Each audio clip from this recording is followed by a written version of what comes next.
pag-acclimate at rehoming ng ating mga bagong set na crayfish. Samahan niyo po ako sa bidyong ito. Let's go!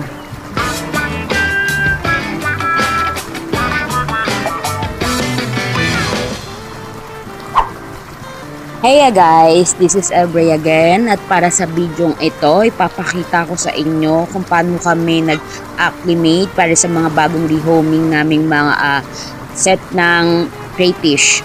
Okay, bago natin ilipat ang crayfish sa bago nilang tirahan, siguraduhin muna nating tama ang acclimation para iwas stress at iwas bigla ang pagkamatay ng mga crayfish.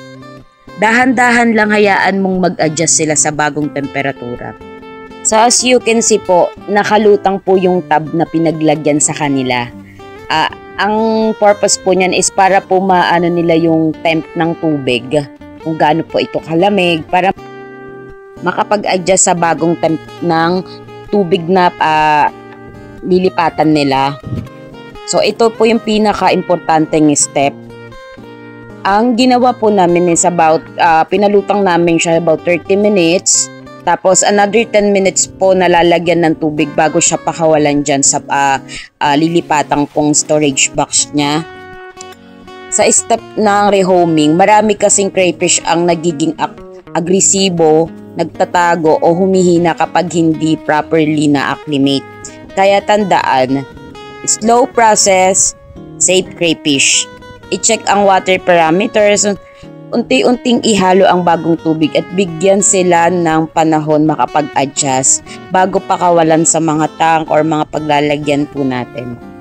Mas maganda ang resulta kapag may patient. Less stress, less risk, at mas mabilis silang makakakain at makakapag-explore sa bagong bahay nila. Pansin nyo po, medyo maliit yung pinaglipatan ko sa kanila guys. Pero pang samantala lang po talaga yan. Ang purpose lang po namin kaya dyan namin lagay. Wala pa kaming bagong lagayan na malaki. Inaayos pa po yung talagang paglalagyan sa kanila. Mahalaga talaga na makapag-adjust sila sa bagong tubig. Bagong environment sa kanila. So nakikita ko na medyo kalmado naman sila. May mapapansin ka kasing mali sa mga galaw nila kapag hindi nila gusto yung tubig or kung may mali sa tubig. Mapapansin nyo po yun guys. Pero kailangan pa rin tong i-monitor po. Bali, 3 po yung nanditong nilagay namin. 3 po yung bagong crayfish. Yung isang set po ng trio.